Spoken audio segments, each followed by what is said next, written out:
안녕하세요. 잡학사전 진행의 정혜윤입니다. 오늘은 김정희, 김나령 아나운서와 함께합니다. 안녕하세요. 안녕하세요. 부쩍 더워진 날씨만큼이나 각자의 자리에서 쏟아내는 땀방울의 무게가 뜨겁게 느껴지는 요즘입니다. 이 평생 직장이라는 개념이 점점 흐려지고 또 일하는 방식도 빠르게 변하면서 우리의 일상도 저마다의 도전을 마주하고 있는데요. 오늘도 정신없이 변하는 삶의 현장 속에서 묵묵하게 길을 만들어가는 사람들의 이야기와 또 다양한 일터의 이야기를 살펴보겠습니다. 오늘의 잡학사전 지금 시작합니다. 먼저 주요 뉴스 요약해드리는 잡뉴스 헤드라인입니다. 첫 번째 소식입니다. 임금체불 노동자에게 정부가 사업주를 대신해 지급하는 대지급금의 부정수급을 막기 위해 신고 포상금 상한액이 2배로 오릅니다. 대지급금은 회사의 부도 등으로 임금을 받지 못한 근로자들의 최소한의 생계를 지키기 위해 국가가 먼저 내어주는 재원입니다. 하지만 최근 신청 절차가 간소화된 점을 악용하여 허위로 돈을 타내거나 체불액을 부풀리는 도덕적 해이 사례가 잇따르면서 정작 필요한 곳에 쓰여야 할 기금의 누적 회수율은 30%대에 머물고 있습니다. 실제로 고용노동부의 기획조사에서도 조직적인 부정수급 시도가 적발되면서 환수와 추가 징수 등의 엄중한 조치가 내려지기도 했습니다. 이에 따라 정부는 부정수급을 뿌리 뽑고 제도의 건전성을 높이기 위해 신고 포상금의 한도를 기존 1억 원에서 최대 2억 원까지 대폭 인상하기로 했습니다. 고용노동부는 이러한 내용을 담은 시행령 개정안을 입법 예고하고 오는 8월 6일까지 국민들의 의견을 수렴할 계획입니다. 다음 소식입니다.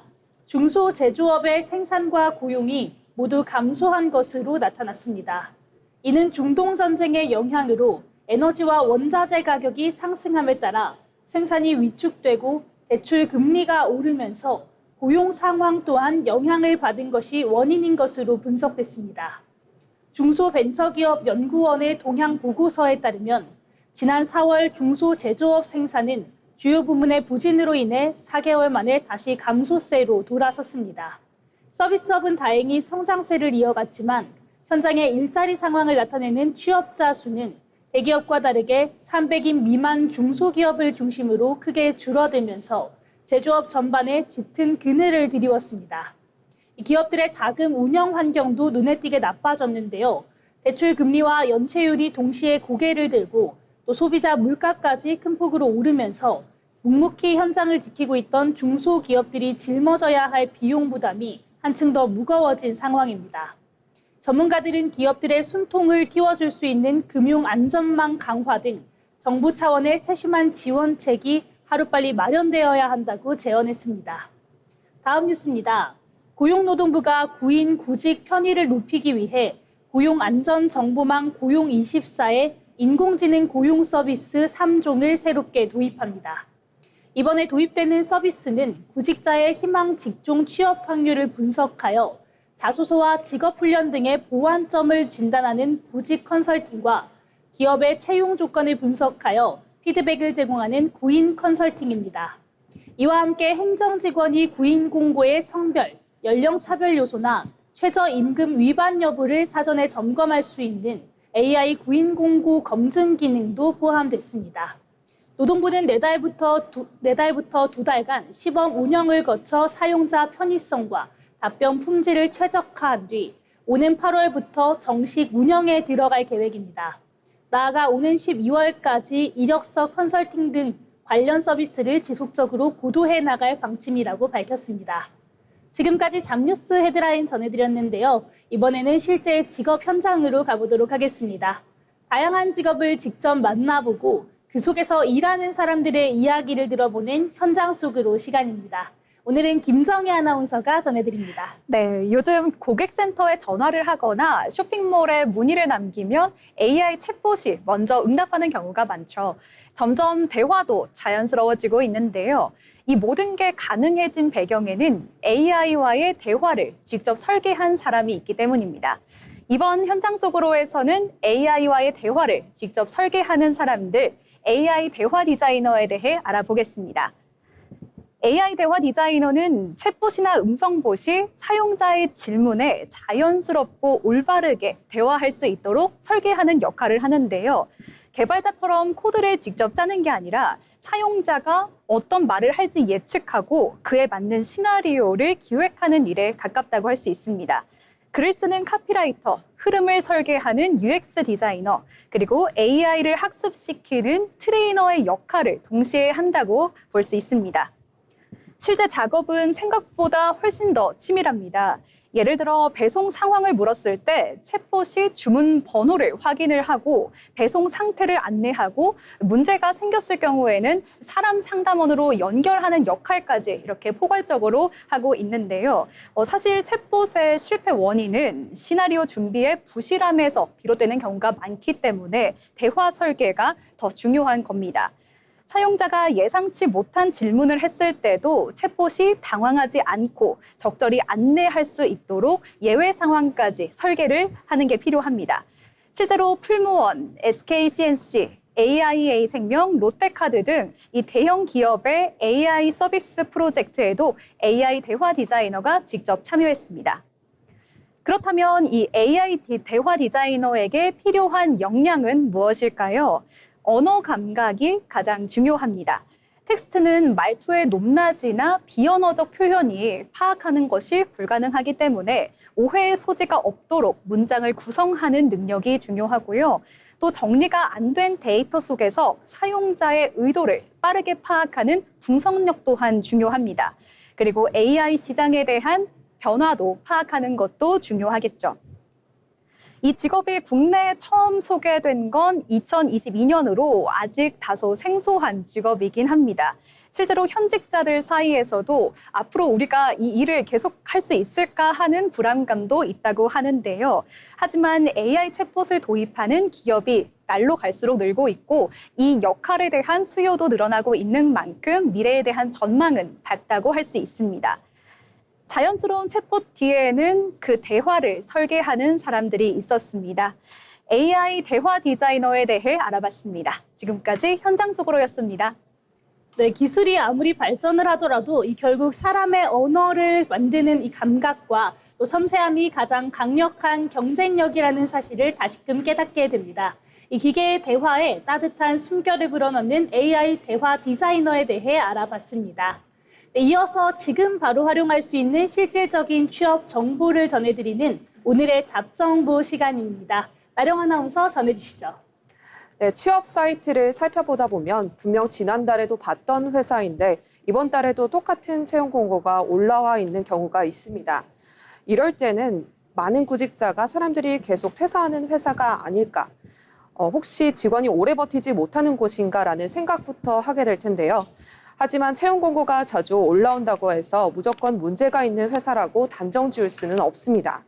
오늘의 잡정보에서는 반복해서 올라오는 채용 공고를 어떻게 판단해야 하는지 확인해야 할 4가지 신호를 알려드리겠습니다. 먼저 첫 번째는 채용 인원이 구체적으로 적혀 있는지입니다. 사업 확정이나 신규 프로젝트 때문에 사람을 뽑는 회사라면 대체로 모집 인원과 담당 업무, 채용 배경이 비교적 명확합니다.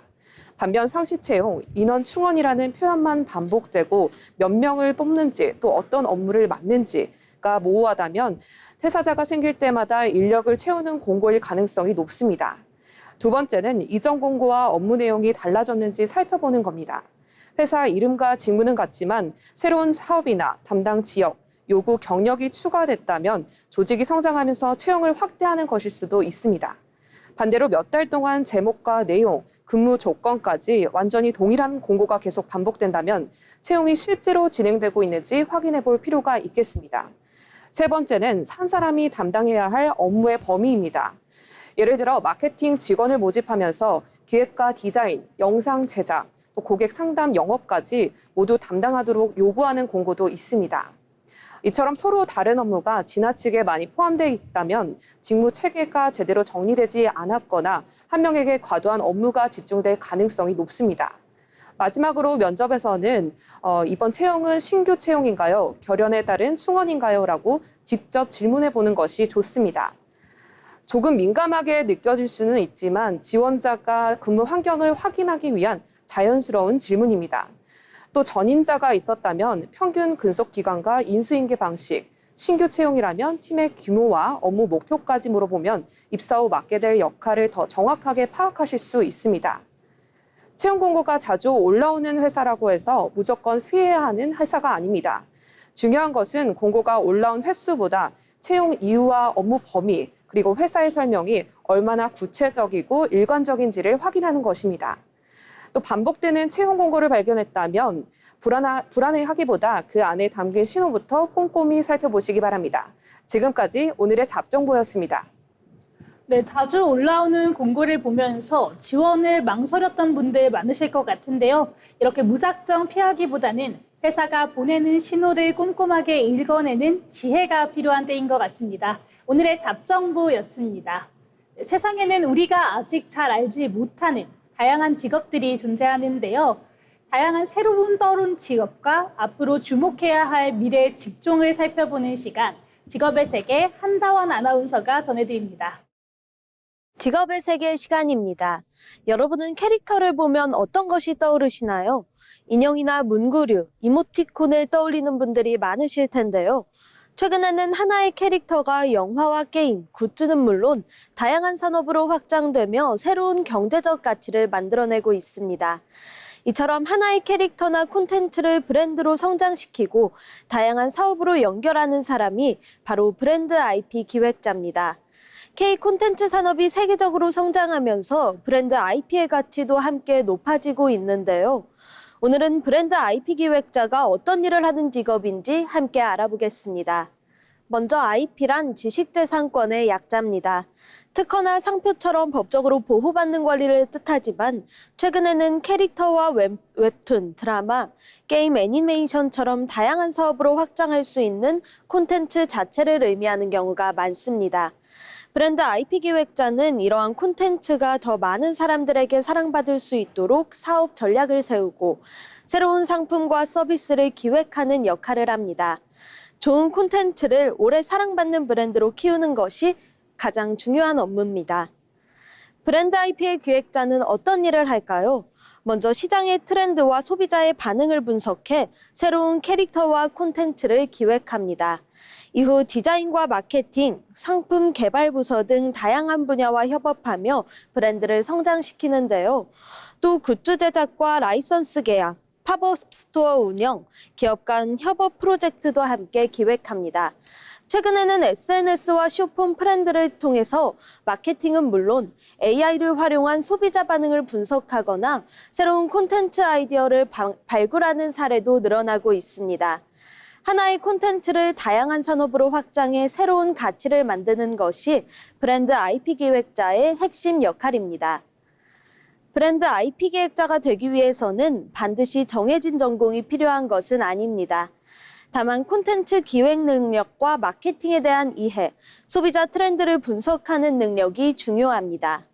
또 디자인과 영상, SNS 콘텐츠에 대한 관심도 도움이 되는데요. 무엇보다 다양한 사람들과 협업하는 일이 많은 만큼 원활한 의사소통 능력과 새로운 아이디어를 제안하는 창의력도 중요한 역량으로 꼽힙니다. 평소 콘텐츠를 즐기고 또 새로운 유행을 빠르게 받아들이는 사람에게 잘 어울리는 직업이라고 할 수 있겠습니다.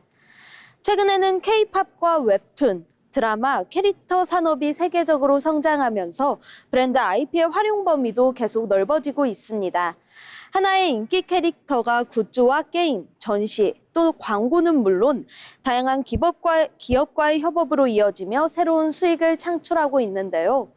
이처럼 콘텐츠를 하나의 브랜드로 키우는 능력이 기업의 중요한 경쟁력으로 자리 잡으면서 브랜드 IP 기획자의 역할도 더욱 확대되고 있습니다. 업계에서는 앞으로 AI와 디지털 기술을 활용한 콘텐츠가 늘어날수록 이를 기획하고 사업화할 전문 인력의 수요도 계속 증가할 것으로 전망하고 있습니다. 과거에는 좋은 콘텐츠를 만드는 것이 가장 중요했다면 이제는 그 콘텐츠를 또 얼마나 다양한 분야로 확장하고 새로운 가치를 만들어내느냐가 더욱 중요한 시대가 되고 있습니다. 브랜드 IP 기획자는 캐릭터와 콘텐츠를 하나의 상품이 아닌 오랫동안 사랑받는 브랜드로 성장시키는 사람인데요. 좋은 아이디어를 새로운 산업으로 연결하는 힘, 앞으로도 브랜드 IP 기획자는 K 콘텐츠의 산업과 성장을 이끄는 핵심 직업으로 더욱 주목받을 것으로 예상됩니다. 지금까지 직업의 세계였습니다. 급변하는 트렌드 속에서 대중의 마음을 사로잡기 위해 고민하는 이 기획자들의 열정이 또 하나의 새로운 문화를 만드는 힘인 것 같습니다. 하나의 콘텐츠를 다양한 산업으로 확장하여 새로운 가치를 만드는 브랜드 IP 기획자에 대해 알아봤습니다. 이번 시간은 일하는 방식의 변화를 들여다보는 잡토크 시간입니다. 그동안 기업의 복지는 주로 저출생 대책과 또 육아 지원에 초점이 맞춰져 있었는데요. 하지만 우리가 직시해야 할 또 다른 현실로 최근 떠오르고 있는 것이 바로 초고령 사회의 도래입니다. 이제 직장인들은 아이를 기르는 문제만큼이나 나이가 들고 아픈 부모님을 돌봐야 하는 간병 문제에 직면해 있기도 한데요. 이에 부모 간병 돌봄권을 법적으로 의무화해야 한다는 목소리도 함께 나오고 있는 상황입니다. 정희 아나운서, 부모님의 간병으로 고민을 하고 있는 직장인들의 현실은 어떤가요? 네, 최근 간병 문제 때문에 직장까지 그만두는 사람들이 늘어나고 있다고 합니다. 가정에 문제가 생겼는데 당장 돌볼 사람이 없다면 큰 문제가 생기는 거죠. 현재 가족 돌봄 휴직 제도가 있기는 하지만 기간이 짧고 무급이라 실효성이 떨어집니다. 결국 연차를 모두 소진하고도 답이 없어서 경력직들이 커리어를 포기하고 그리고 퇴사까지 이어지고 있는 비극이 반복되고 있는데요. 개인의 효심에만 맡기기에는 이미 사회적 재난 수준이 도래했다고도 볼 수 있겠습니다. 이렇게 인재들이 간병 부담 때문에 일터를 떠난다는 게 굉장히 큰 손실인 것 같습니다.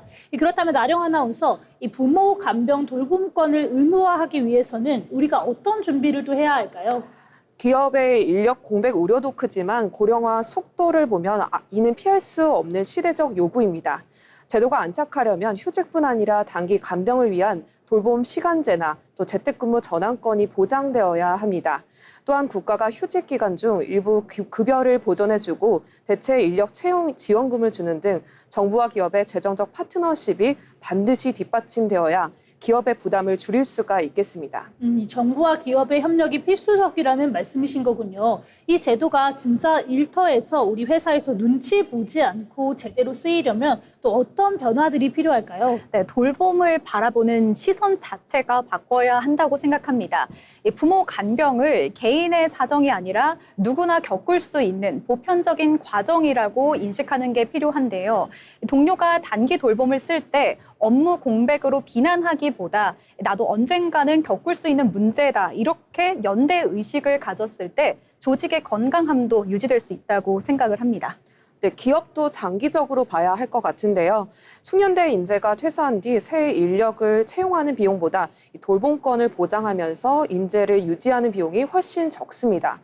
또 유연한 제도를 선제적으로 구축하는 것이 오히려 우수한 인재를 지키는 경쟁력임을 깨달아야 합니다. 네, 이렇게 오늘 두 분의 말씀을 좀 제가 들어보니까 이 돌봄권 의무화라는 것이 초고령 사회를 살아내기 위해서 이 회사의 생존 전략이 될 수 있을 것 같습니다.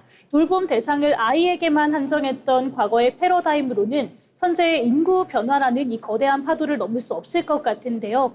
부모의 마지막을 지키는 도리가 자신의 커리어를 포기하는 가혹한 선택이 되지 않도록 사회적인 안전망이 서둘러서 마련이 되어야 할 것 같습니다. 나이가 들어가는 부모를 둔 모든 직장인들의 고단함을 사회가 함께 짊어지는 그런 안전한 곳이 되길 바랍니다. 오늘의 잡토크는 여기서 마칩니다.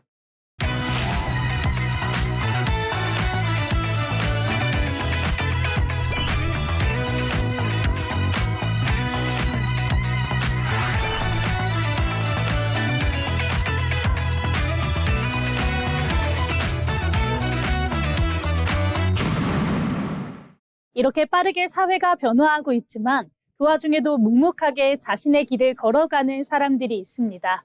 평범하지만 특별한 일하는 사람들의 인생 이야기, 자빈 스토리를 고영주 아나운서가 전해드립니다.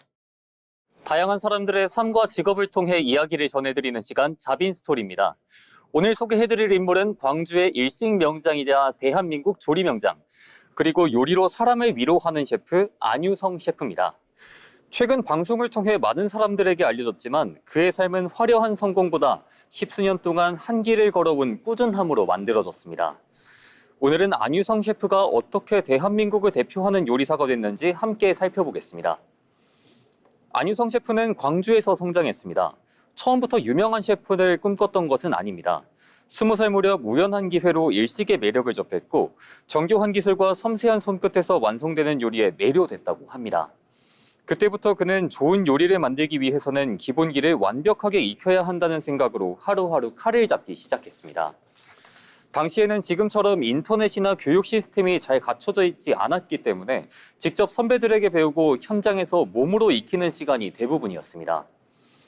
더 나은 기술을 배우기 위해 일본을 오가며 현지 요리를 익혔고 새로운 조리법과 식재료를 연구하는 데 많은 시간을 보냈습니다. 하지만 그 과정이 항상 순탄했던 것은 아닙니다. 좋은 기술만으로는 손님이 찾아오는 가게를 만들 수 없었고 직접 식당을 운영하면서는 요리뿐 아니라 경영과 서비스, 직원 관리까지 모든 것을 스스로 책임져야 했기 때문입니다. 매일 새벽 시장에서 식재료를 고르고 밤 늦게까지 손님을 맞으며 같은 일을 수없이 반복했습니다. 안유성 셰프는 요리는 결국 꾸준함이 만드는 결과라고 말합니다. 그렇게 수십 년 동안 한 길만 걸어온 노력은 결국 대한민국 최고 수준의 기술을 인정받았습니다. 그는 대한민국 조리 명장으로 선정이 됐고 광주를 대표하는 일식 명장으로 자리 잡았습니다. 최근에는 넷플릭스 요리 경연 프로그램에 출연하며 전국적인 관심도 받았는데요. 하지만 유명세보다 그를 더욱 특별하게 만드는 것은 요리 밖에서의 모습입니다. 안유성 셰프는 오랫동안 지역사회를 위한 봉사활동도 이어오고 있는데요. 무료 급식 봉사와 재능 기부, 그리고 도움이 필요한 이웃들에게 직접 음식을 만들어 전달하는 활동을 꾸준히 실천해왔습니다. 그는 요리는 누군가의 하루를 행복하게 만들 수 있는 일이며 좋은 음식은 사람을 위한 마음에서 시작된다고 말합니다.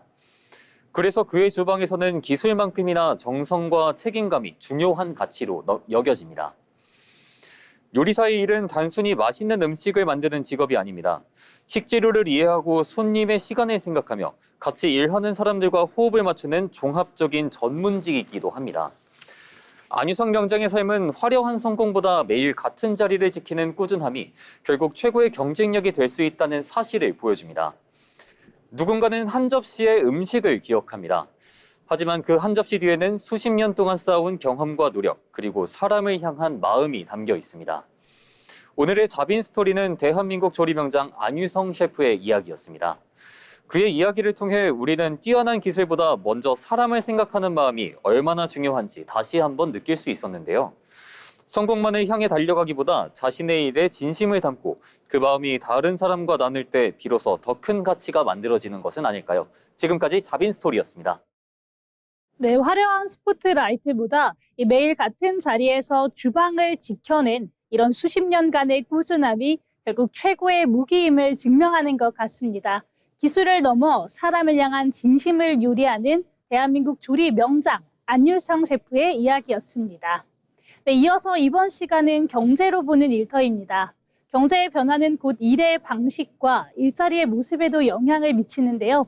이번 시간에는 경제 흐름을 통해 산업과 일터의 변화를 함께 들여다보도록 하겠습니다. 김하엘 아나운서가 전해드립니다. 경제 흐름이 산업과 우리의 일자리에 어떤 변화를 가져오는지 살펴보는 시간, 경제로 보는 일터입니다. 요즘 인기 있는 팝업 스토어 앞에는 긴 대기줄이 늘어서 있는 모습을 쉽게 볼 수 있습니다. 과거에는 신제품을 잠시 홍보하는 공간 정도로 여겨졌지만 최근에는 다릅니다. 브랜드의 세계관을 직접 체험하고 특별한 경험을 즐기는 공간으로 변화하고 있습니다. 짧게는 며칠, 길게는 몇 달 동안만 운영되는 팝업 스토어. 이제는 단순한 마케팅 수단을 넘어서서 하나의 소비 문화로 자리 잡고 있는데요. 오늘은 팝업 스토어의 확산이 산업과 일자리에 어떤 변화를 만들고 있는지 살펴보겠습니다. 팝업 스토어가 늘어나는 배경에는 소비 방식의 변화가 있습니다. 최근 소비자들은 단순히 물건을 구매하는 것이 넘어서서 특별한 경험을 중요하게 생각하고 있는데요. 특히 SNS를 통해 자신만의 경험을 공유하는 문화가 확산되면서 체험형 공간에 대한 관심도 높아지고 있습니다. 기업 입장에서도 장점이 있습니다. 팝업 스토어를 통해 소비자 반응을 빠르게 확인할 수 있기 때문인데요. 짧은 기간 동안 브랜드를 효과적으로 알릴 수 있다는 점도 주목받고 있습니다. 이제 팝업 스토어는 경험 소비 시대를 보여주는 대표적인 사례가 되고 있습니다. 실제로 유통업계의 전략도 달라지고 있습니다. 과거에는 대형 매장 중심의 운영이 일반적이었다면 최근에는 특정 지역에 짧은 기간 동안 팝업 스토어를 여는 방식이 확대되고 있습니다.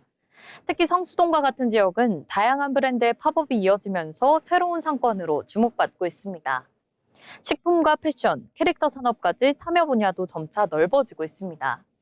팝업 스토어는 단순한 판매 공간을 넘어서 브랜드 경험을 제공하는 플랫폼으로 진화하고 있습니다. 팝업 스토어의 확산은 관련 산업에도 영향을 주고 있습니다. 대표적인 분야가 공간 기획 산업인데요. 브랜드의 콘셉트를 공간으로 구현하는 인테리어와 전시 기획 수요가 늘어나고 있습니다. 굿즈 제작과 체험 콘텐츠 운영, 현장 이벤트 기획 분야도 함께 성장하고 있습니다. 기업들은 소비자들의 발길을 끌기 위해 차별화된 경험을 제공하는 데 집중하고 있는데요. 이 과정에서 다양한 산업 간 협업도 활발해지고 있습니다. 이 같은 변화는 일자리의 모습에도 영향을 주고 있습니다. 우선 공간 기획자와 전시 디자이너의 역할이 중요해지고 있는데요. 또 현장 운영 인력과 브랜드 마케터에 대한 수요도 늘고 있습니다.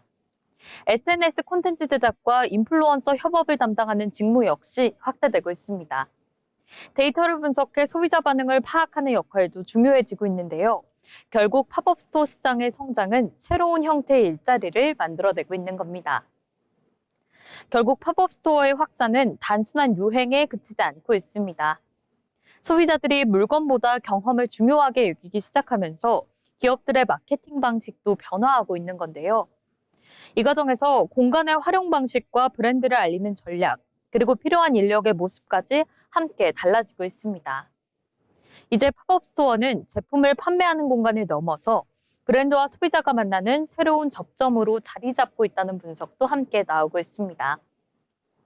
제품을 구매하는 시대에서 경험을 소비하는 시대로 팝업 스토어의 성장은 유통과 마케팅, 그리고 일자리의 모습까지 함께 바꾸고 있습니다. 익숙한 소비 문화의 변화 속에서 새로운 기회가 어떻게 만들어지고 있는지 계속해서 주목해볼 필요가 있습니다. 지금까지 경제로 보는 일터였습니다. 네, 단순히 물건을 사고 파는 단계를 넘어서 공간이 주는 특별한 경험을 소비하는 이 시대의 변화를 읽을 수 있었습니다. 반짝이는 아이디어로 새로운 무대를 만들어내는 이 기획자들과 현장 인력들의 활력이 우리에게도 긍정적인 에너지가 되었으면 좋겠습니다. 이어서 이번 시간은 통계와 데이터를 통해 우리 노동시장의 변화와 현실을 짚어보는 데이터로 본 일터 잡 이슈 시간입니다. 정혜 아나운서, 오늘은 면접과 관련된 이야기라고요? 네, 맞습니다. 요즘 면접 질문을 보면 팀 내 갈등이 생기면 어떻게 할 건지, 회사 문화를 어떻게 알게 됐는지 이러한 종류의 질문이 많이 보이는데요. 이른바 컬처핏 면접입니다. 2024년 채용 시장의 핵심 화두로 떠오른 이후 이제는 한 발 더 나아가 팀핏이라는 개념까지 등장하게 됐는데요. 채용의 기준이 스펙에서 조직 적합도, 그리고 이제는 팀 단위까지 확산되고 있는 겁니다. 기업들이 이러한 방향으로 뭔가 채용 트렌드를 바꾼 원인이 뭐라고 생각하시나요? 네, 아무래도 조기 퇴사 문제와 관련이 있습니다. 채용 전문 면접관 409명을 대상으로 한 조사에서요. 2025년 채용 트렌드 1위로 조직 문화 적합성이 77% 선정됐다고 합니다. MZ세대에서의 조기 이직을 경험한 기업들이 이 채용 단계부터 인성, 협력, 그리고 책임감을 평가하는 방향으로 바뀌고 있다고 하는 건데요. 직무 능력만큼이나 조직에 얼마나 잘 녹아들 수 있는지를 함께 면밀하게 보겠다는 겁니다. 그럼 실제로 기업들이 이 컬처핏을 어떤 방식으로 평가하고 있나요? 네, 고용노동부와 한국고용정보원이 매출액 기준 상위 500대 기업의 인사 담당자 387명을 대상으로 한 조사 결과에 따르면요. 컬처핏을 확인하는 시점으로 1차 면접을 꼽은 기업이 57.6%로 가장 많았고 최종 면접 36.9%, 서류 전형 32.6%였습니다. 복수응답 결과인 만큼 한 기업이 여러 단계에 걸쳐서 이 컬처핏 면접을 보고 있다는 뜻이기도 하고요. 실제로 네이버는 서류 전형 단계에서 기업 문화 적합도 검사를 진행을 했고요. LG에너지솔루션은 컬처핏 전형 단계를 운영했고 CJ는 계열사에 따라 CJ 컬처핏 테스트를 별도로 진행하고 있습니다. 그런데 앞서서 팀핏을 또 이야기해 주셨잖아요. 2026년도에 새롭게 나온 이 팀핏이라는 게 컬처핏과 어떻게 다른 걸까요? 네, 이 컬처핏이 이 조직에 맞는가를 보는 거였다면 팀핏은 실제로 함께 일할 이 팀과 잘 맞는가를 본다고 살피면 되겠습니다. 이 채용의 중심축이 조직 전체에서 팀 단위까지 내려온 셈이죠.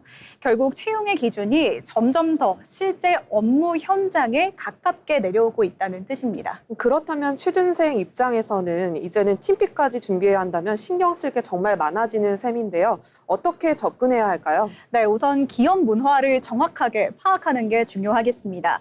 정작 잡코리아가 지난해 직장인 1,000여 명을 대상으로 한 조사에서 절반 이상이 입사 전에는 기업 문화를 정확하게 알지 못했다라고 대답을 했다고 하는데요. 그만큼 컬처핏, 팀핏은 준비하기 까다로운 기준인 겁니다. 따라서 공식 채용 공고 외에도 현직자 후기, 그리고 면접 분위기, 업계 평판 등의 정보도 함께 고려하는 것이 중요하겠습니다. 이렇게 스펙을 쌓는 것만큼이나 지원하는 회사를 먼저 아는 것이 굉장히 중요할 것 같네요. 네, 그렇습니다. 이 채용의 기준이 이 팀 단위에서 적합성까지 정밀해지고 있는 만큼 기업이 나를 얼마나 잘 아는 것처럼 내가 그 기업을 얼마나 잘 아는가도 중요하겠죠. 결국 컬처핏과 이 팀핏은 기업만을 위한 그런 기준이 아니라 취준생 입장에서도 잘 맞는 곳을 찾기 위한 기준이 될 수 있겠네요. 네, 맞습니다. 오늘 데이터가 보여준 것처럼 채용의 기준은 계속해서 구체화되고 있습니다. 그래서 나와 맞는 곳을 찾겠다라는 방향으로 준비하는 것이 현명한 선택이겠습니다. 네, 이렇게 아무리 뛰어난 실력을 가졌더라도 결국에 서로 어우러지지 못하면 일터에서 오래 머물기가 힘들겠죠. 기업과 구직자가 서로의 곁을 영리하게 맞추어가는 과정이 이런 조기 퇴사를 줄이는 건강한 시작이 되어보기를 바라겠습니다. 네, 그럼 이어서 나령 아나운서, 다음은 어떤 데이터를 살펴볼까요? 네, 분명 하루 종일 바쁘게 일했는데 퇴근할 때가 되면 정작 끝낸 일은 별로 없는 날 한 번쯤 있으시죠? 그런데 이런 현상이 단순히 업무 능력이나 집중력의 문제만은 아니라고 합니다. 최근 조사에 따르면 일부 직장인들은 회의와 이메일, 또 메신저 알림 등으로 업무 시간 중 약 2분마다 한 번씩 일의 흐름을 방해받는 것으로 나타났습니다. 오늘 데이터로 보는 일터에서는 일이 끝없이 이어지는 직장인의 하루, 이른바 무한 근무 현상을 살펴보겠습니다. 그런데 2분마다 이렇게 집중이 끊긴다고 한다면 사실 하루에 여러 일을 처리한 것처럼 보여도 실제로 완성한 업무는 많지 않을 것 같거든요. 또 특히 보고서나 이런 회의 기획안처럼 길게 집중을 해야 하는 업무 같은 경우에는 한번 흐름이 끊기게 되면 다시 몰입을 하는데도 시간이 좀 필요하잖아요. 네, 맞습니다. 이 조사에서도 직장인이 이제 회의와 이메일 채팅 등으로 하루 최대 275번의 방해를 받는 것으로 분석됐는데요. 보고서를 작성하다 메신저에 답하고 다시 업무에 집중하려는 순간 이메일이 도착하고 그 사이 갑작스러운 회의까지 잡히는 겁니다. 실제로 전체 회의의 60%는 사전에 계획된 것이 아니라 즉석에서 잡힌 회의로 나타났습니다. 네, 결국 일을 잘 하기 위해 진행한 소통이 결국에는 업무를 방해하는 상황인 건데요.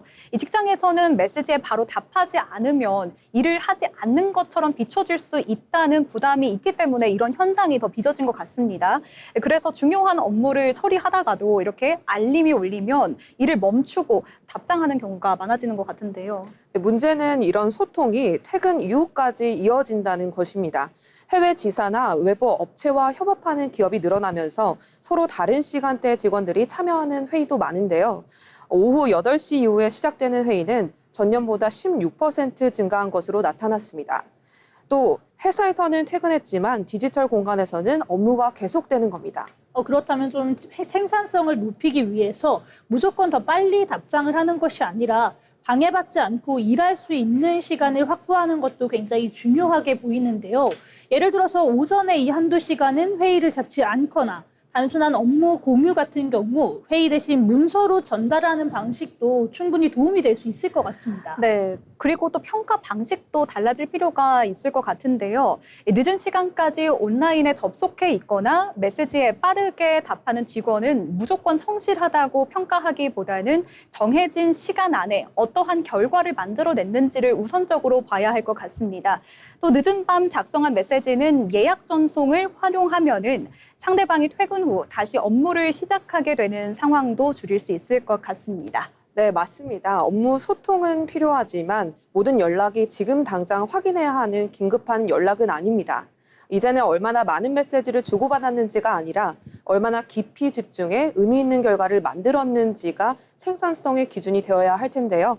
바쁘게 반응하는 사람이 아니라 집중해서 완성하는 사람이 인정받는 일터, 무한 근무일을 끝내기 위해 우리 조직에 변화가 필요합니다. 네, 맞습니다. 메신저 알림에 쫓기듯 반응하는 속도가 이 성실함의 기준이라고 할 수는 없을 것 같은데요. 이제는 얼마나 빨리 답하냐보다 얼마나 깊이 집중해서 가치 있는 결과를 냈는지 서로 인정하는 문화가 정착되기를 바랍니다. 지금까지 데이터로 본 일터였습니다.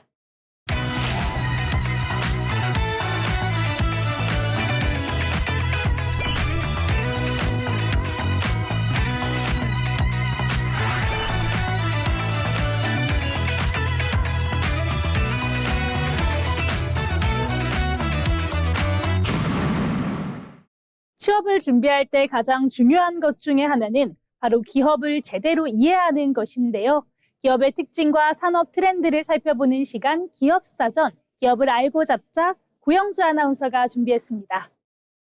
기업을 쉽고 재밌게 알아보는 시간 기업사전입니다. 우리가 매일 확인하는 지도와 날씨, 재난 상황과 국방정보 뒤에는 지구를 내려다보는 인공위성이 있습니다. 인공위성은 국가기관이나 거대한 해외 기업만 만드는 것처럼 느껴지지만 우리나라에도 위성을 직접 설계하고 제작해 해외에 공급하는 기업이 있습니다. 오늘 기업사전에서 살펴볼 기업은 대한민국 위성산업의 개척자 세트랙아이입니다. 세트랙아이는 지구관측 위성과 지상 시스템을 만들고 위성 영상과 인공지능 분석 서비스까지 제공하는 국내 우주기업입니다. 세트랙아이의 시작은 우리나라 최초의 인공위성인 우리별 1호와 연결돼 있습니다.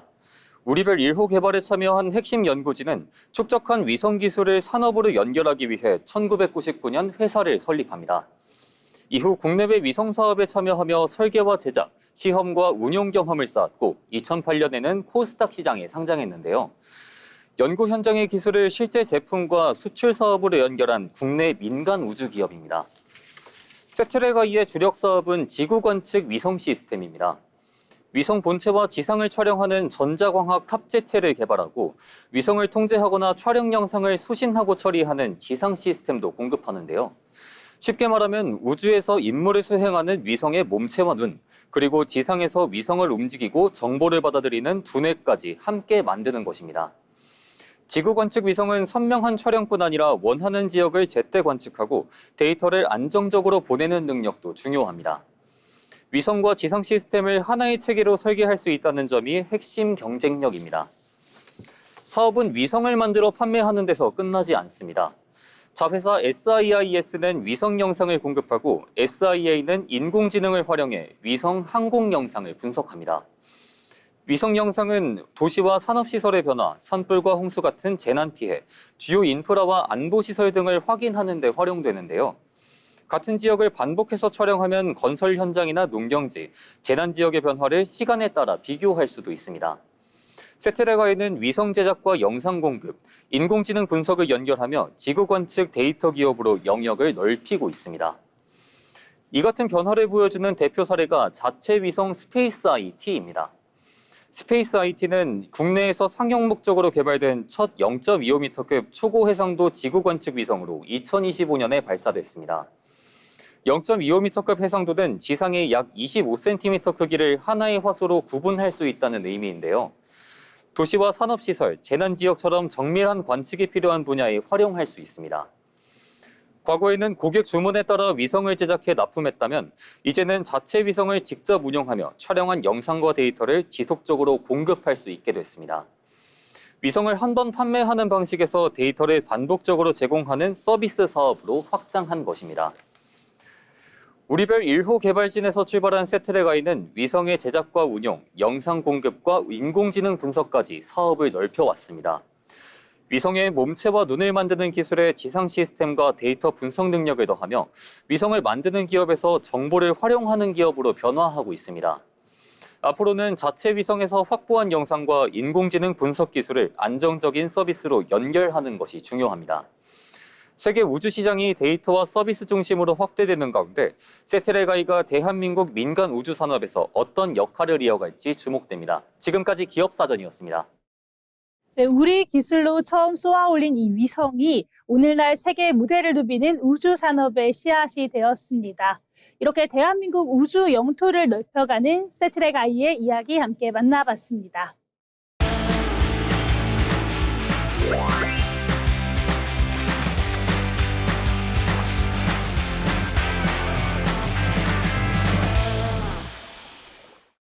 이번 시간은 전국의 맛집과 축제, 그리고 핫플레이스를 만나보는 어디 갈까 시간입니다. 박재민 아나운서와 함께 떠나보시죠. 네, 전국의 축제와 핫플레이스를 소개해드리는 어디 갈까 시간입니다. 초여름이면 새하얀 꽃이 산등성이를 뒤덮고 해가 지면 밤하늘 가득 별빛이 펼쳐지는 곳이 있습니다. 낮과 밤이 전혀 다른 매력을 선사하는 여행지인데요. 오늘 소개해드릴 곳은 강원도 평창의 600마직입니다. 6월이면 샤스타데이즈가 절정을 이루고 일출과 별 풍경까지 함께 즐길 수 있는 명소입니다. 지금부터 함께 살펴보겠습니다. 600마지기는 강원도 평창군 미탄면 청옥산 자락에 자리한 고원입니다. 마지기는 논밭의 넓이를 뜻하는 옛말인데요. 예전 이곳에 약 600마지기의 밭이 있었다고 해 600마지기라는 이름이 붙었습니다. 탁 트인 초원과 시원한 전망 덕분에 드라이브 코스는 물론 산책 명소로도 많은 사랑을 받고 있습니다. 6월의 600마지기는 데이지가 가장 아름다운 시기를 맞습니다. 초록빛 초원 위에 피어난 하얀 꽃들이 능선을 따라 끝없이 이어지며 장관을 이루는데요. 풍력 발전기와 함께 어우러진 풍경은 이국적인 분위기를 더해주고 어느 방향으로 카메라를 들어도 멋진 풍경을 담을 수 있는 포토 스팟이 펼쳐집니다. 해가 지면 600마지기의 분위기는 또 한 번 달라집니다. 특히 비가 내린 뒤 맑게 갠 여름밤에는 수많은 별이 쏟아질 듯한 밤하늘을 만날 수 있는데요. 빛공해가 적은 덕분에 은하수 촬영을 하려는 사진가들도 자주 찾는 명소입니다. 새벽에는 붉게 물드는 하늘과 함께 떠오르는 태양까지 감상할 수 있어 일출 명소로도 이름이 알려져 있습니다. 꽃을 감상하며 여유롭게 걷고 탁 트인 전망을 바라보며 힐링하고 밤에는 별을, 새벽에는 일출을 만날 수 있는 600마지기. 하루 동안 서로 다른 풍경을 경험할 수 있어 계절을 온전히 느끼기에 더없이 좋은 여행지인데요. 올여름 자연 속 특별한 하루를 보내고 싶다면 한 번쯤 찾아가 보시는 것도 좋겠습니다.